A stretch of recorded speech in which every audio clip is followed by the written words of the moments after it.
Well, I have stopped on the side of the road again. It seems like the iconic places of Scotland and the Isle of Skye are, by and large, escaping me when it comes to photography. But you got to grab the shot while you can. So let me show you where I'm at.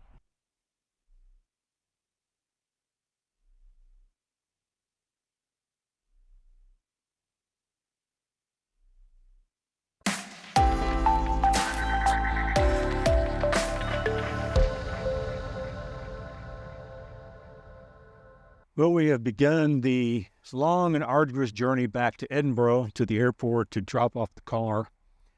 And we have several sites to stop along the way. And the first is, the highlight of any trip toward Glencoe and the Isle of Skye, which is the Island Donan Castle. So I am not yet at the car park. I've got a couple of stops to make before I actually go over to the castle, but I wanted you to see where I'm at. This is a fishing marina pier sort of thing where fishermen come in and out on their boats. And I'm just going to take a couple of long exposure shots here before I move to the next spot.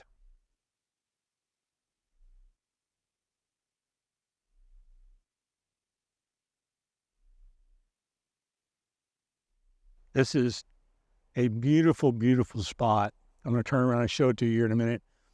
If you ever come to the Island Donan Castle, you don't want to miss this spot. And you will find it on Google Maps, but you won't find it in Waze. So there's that. So let's show you where I'm at. I'm going to take a couple of pictures here, but this is just a stunning, stunning view, even with no sun.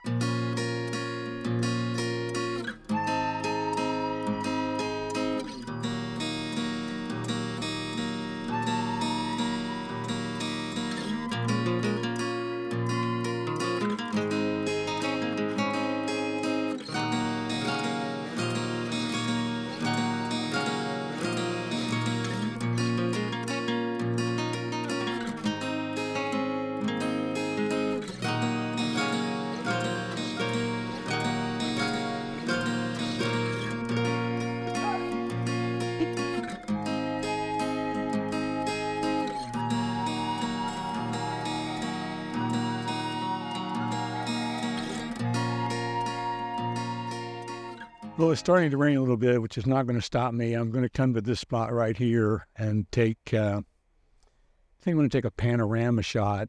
Not necessarily a long exposure, but it might be. I don't know yet. I don't think that's going to really help the sky any. And I'm not too worried about the water.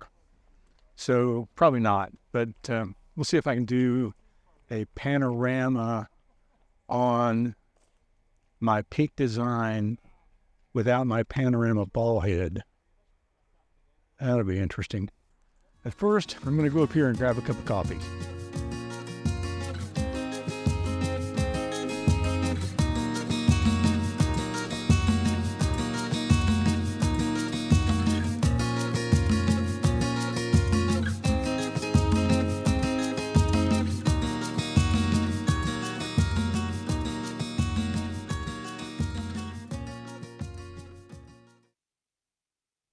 So I'm on my way to Fort Augustus, and I have stopped here in Invermoriston. I think that's how you say it. And I was hoping that this was the right place. We stopped here when I was on the Rabbi's tours, and there is this beautiful little waterfall up here just off the bridge, and then a nice little walk through the woods down to what they call the summer cottage. I would call it a gazebo, but it is absolutely beautiful here. So I'm going to try to grab a few pictures. This is the first time this trip so far that I have had the 15 to 35 millimeter lens on my camera. And we'll see how that works.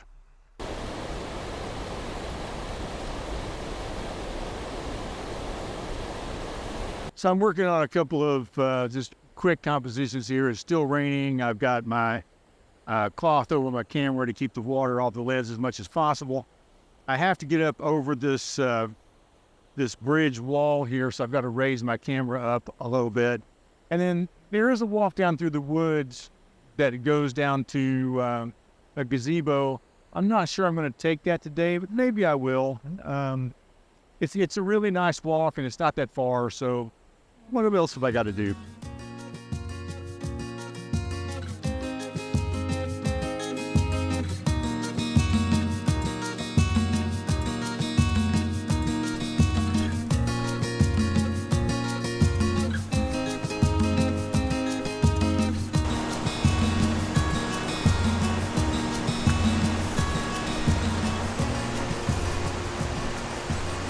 Well, I did decide to come down through the woods. I've taken a couple of shots here at this falls. It's starting to rain now, so I'm going to go back to the car, get my camera out of the wet. But let me show you what I have been shooting.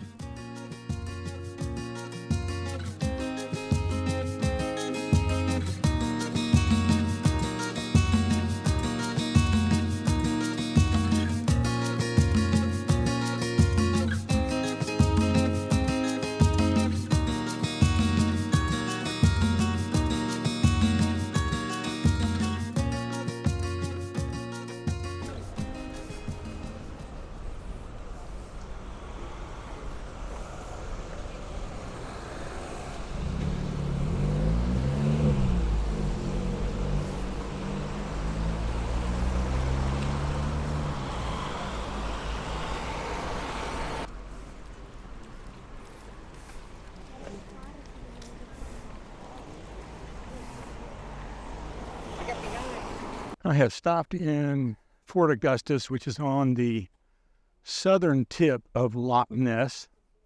Lots of places to eat here, some souvenir shops, a nice place to get out and stretch your legs. I'm not going to take any pictures here, but I will probably get a little something to eat while I'm here. So the locks here are one of the many wonders of the UK to get the boats from a much higher elevation down to the lock, or from the lock up to a higher elevation. And it is really, really interesting to see.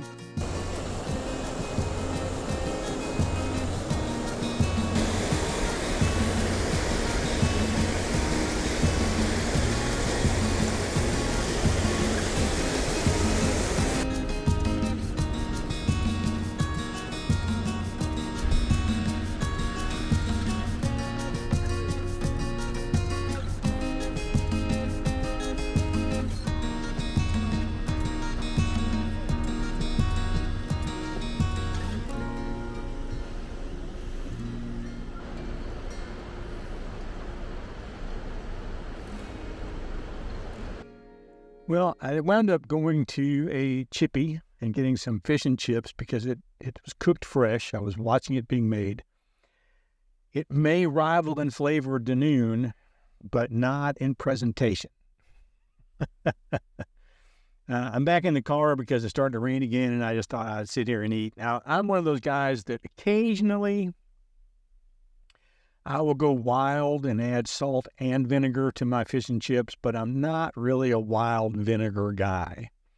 In the U.S., I was raised on ketchup with French fries or chips, but here I have just gone with salt, and I ask for extra salt because I really need my blood pressure to spike just a little bit so that I can feel alive. No, I'm kidding. But I did ask for extra salt. So let's take a look at it and see what it looks like. So this is a pretty good piece of fish. It's nice and thick, as you can see. And it's maybe even a little thicker than what I had in Danoon. And it is a fresh batter. But the Danoon fish was a little longer than this. I'm not going to gripe about that. And it's really, really hot. So I'm going to wait just a minute before I try to sample it. All right, let's see what this looks like. Again, really nice and thick, really flaky. They did put extra salt.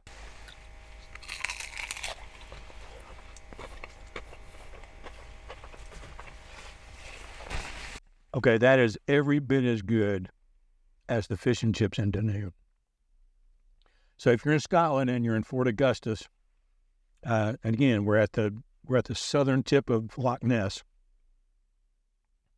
there is a chippy shop right here at the parking lot, the main parking lot. You can't miss it. It's going to be highly recommended from me.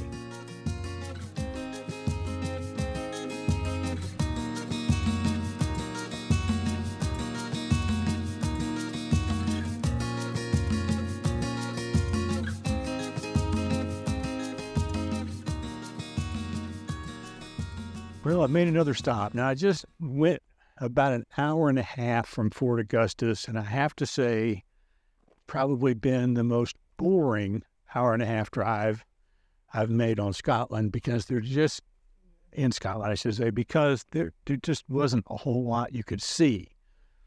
The sun had come out for a while, and then, of course, once I got to this location, it's been raining again, but let's see where we are.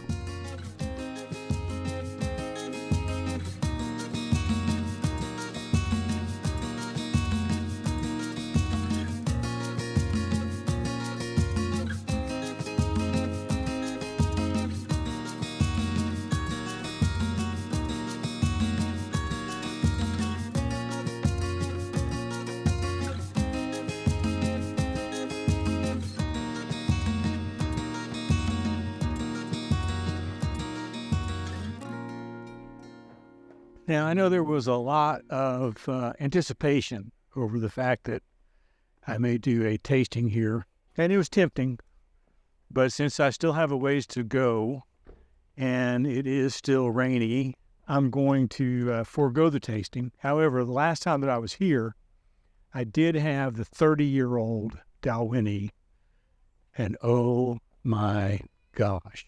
Now, I think that tasting, which is just, it's not even a full pour, it's like a half a pour, maybe a third of a pour. That tasting was 25 pounds, and it was worth every single pence. We are getting back in the car. We're going to head down to the Hermitage and take a look around down there. I basically wanted to see what the road was like here, because my family will be stopping here in March, and so I needed to make sure that I knew where I was going. But now we're going to head to the Hermitage. If we have time, we will stop at the Kelpies, and then it's time to turn the car back in.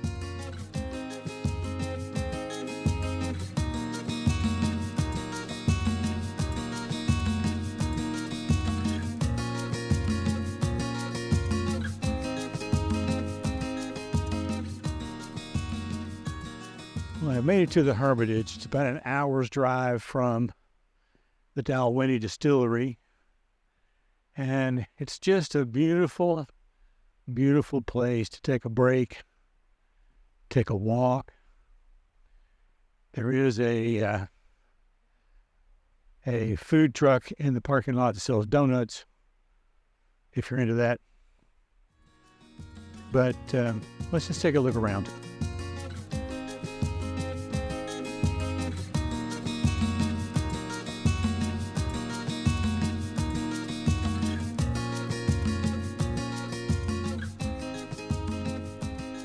I think I mentioned earlier that it's my understanding, at least, I'll do a little more research just to make sure I'm saying the right thing, but it's my understanding that this was originally put in place for Queen Victoria to come and take walks and enjoy the sound of the water and the covering of the trees.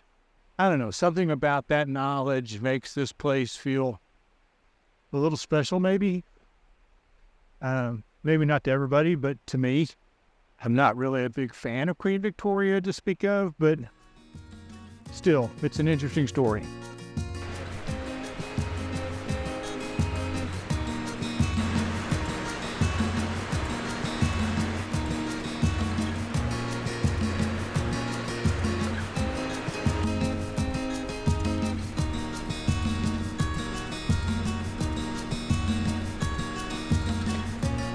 I read somewhere where they closed off this door years ago.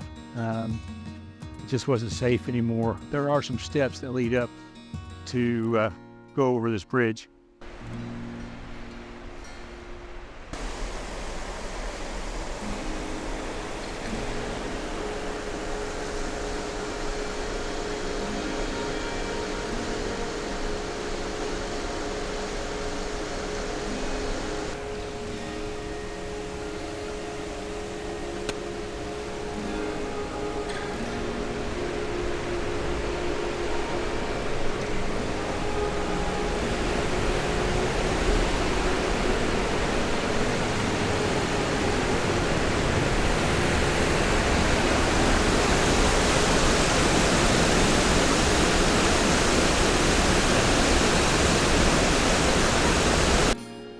And of course, I forgot from the last time I was here just how massive that waterfall is.